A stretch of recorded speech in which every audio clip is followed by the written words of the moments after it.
Nu, čau, draudziņ! Čau, mīļo draudziņ! No sirds tevi sveicu šajā, tavā lielajā dienā.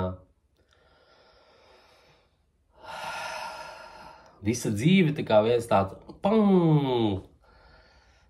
īsts mirklis, vai ne? 50 gadi. Bet mēs jau esam tik veci, cik mēs jūtamies, vai ne? Vismaz es tā domāju. Es tā jūtu. Es vispār nejūtu savu vecumu. Man tur pēc pāris mēnešiem personai būs 50 gadi, bet kaut kā es viņus vispār neuztaru kā 50. Nu, tā sajūta līmenī kaut kā 35 varbūt. Un tad es kaut kad pa nakti pamodos ar tādu jautājumu. Kas tad ir tas, ko es tev varu uzdāvināt? Tas, kas nepazaudēs savu vērtību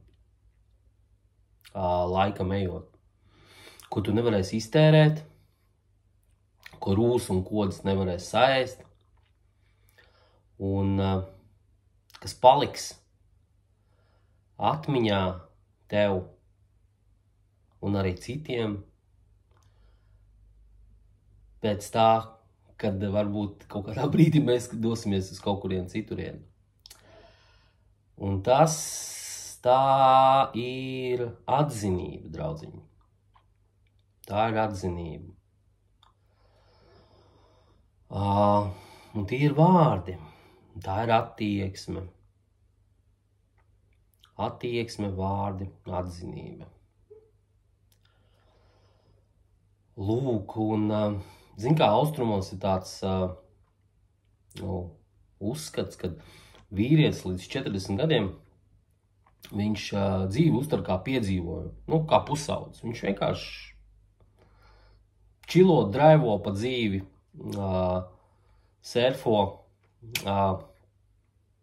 mācās, vēro, izdzīvo dažādas pieredzes. Un pēc 40 gadiem, tātad līdz 49 gadiem, ieskatot 49. Šis ir tāds posms, kuru vīrietis iet, izdzīvojot jau apzināti savu personību un savu esību šeit. 49 gadi, tas ir meistara vecums. Meistars, vai nu viņš ir sanācis, vai viņš nav sanācis, tas meistars. Bet 49 gadi, tas ir meistara vecums. Un kas tad ir 50 gadi? 50 gadi, tie ir diženuma vecums. Kad sākās dižens cilvēks, dižens vīrs. Un manās acīs tu esi dižens. Dižens vīrs, dižens un krietns vīrs. Un diženums tā ir pati lielākā vērtība vīram, ko viņš var nopelnīt otra acīs. Un diženums tā ir tāda vērtība, kas paliek arī pēc mums, mūsu bērnu, mazbērnu atmiņās, ka mūs atcerās kā diženus cilvēkus. Tā ir lielākā vērtība. Nu, es pa lielam domāju, ka diženums tas ir tas, kas veidojās laika gaitā šajos 9 gados, sākot no 40, kur mēs jau sākam iepazīt un apzināti mācīties, apgūt un izdzīvot lēnprātību, pacietību, mācamies būt atklāti, godīgi, taisnīgi, rūpēties, nebūt vienaldzīgi. Un šīs te īpašības, kuras mēs izējam šajā te laika posmā, viņas mūs ved uz šo te diženumu, uz krietnumu. Un, jā, es varu pateikt, ka mans draugs ir krietnes un dižens cilvēks. Viņš ir sasniedzis šo te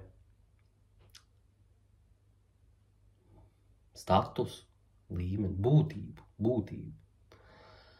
Dižens, vīrs, tu esi manās acīs.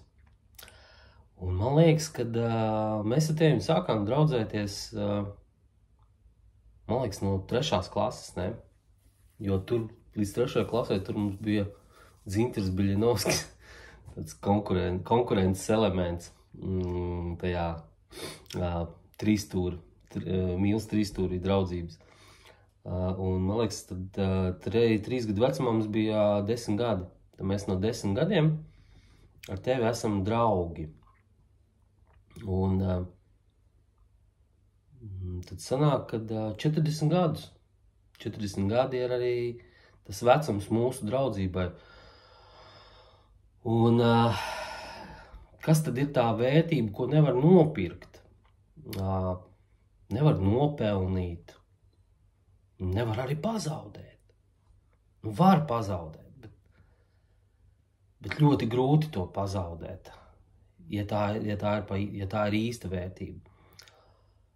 Un šī vērtība, manuprāt, mums ir vienīgiem no mūsu klases, es nezinu cits, vismaz es taču nezinu. Šī vērtība ir draudzība. Bez nosacījuma draudzība. Savā ziņā mīlēt, pieņemt, galvenais pieņemt otru tāds, kāds viņš ir. Ar visiem saviem putniem vai ar visiem saviem cipariem, tā jebko. Vienkārši pieņemt otru tāds, kāds viņš ir.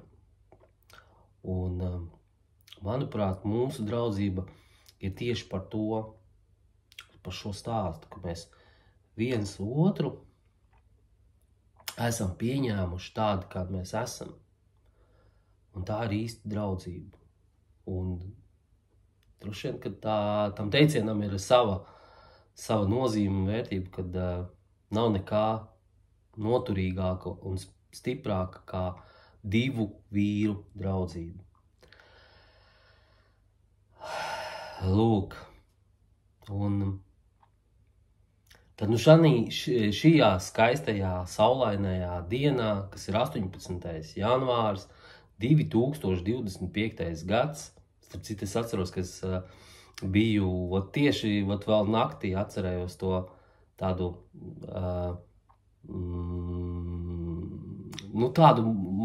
tā kā deja vu momentu, es nezinu, cik man bija kaut kādi, varbūt 15 gadi, un es domāju, kāds es būšu, kāda mēs būsim 2025. gadā, un reku viņš ir. Reku viņš ir atnācis, tas 25. gads. Tad es tev no sirds sveicu manu krietno, īsto un vienīgo draugu, tādu īstu vienīgo draugu tavā skaistajā jubilejā.